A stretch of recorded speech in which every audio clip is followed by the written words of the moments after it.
Ciao a tutti e benvenuti! In questo video vi mostrerò come eseguire un hard reset sui vostri REDMI Buds 4 Lite.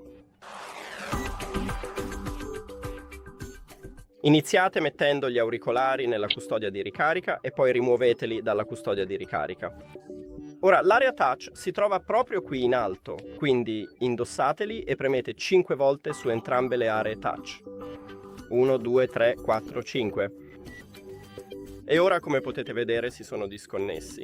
Inoltre potete sentire un segnale acustico. Per prima cosa, rimuovetelo. Cliccate sull'icona Info o Impostazioni. Su Android, se avete Android, cliccate su Abbina nuovo dispositivo. Dopo l'hard reset, gli auricolari entrano in modalità abbinamento e appaiono nell'elenco dispositivi. Basta cliccarci sopra e ce l'abbiamo fatta. Grazie per aver guardato questo video. Se lo avete trovato utile, considerate di iscrivervi al canale e lasciare un like al video. A presto!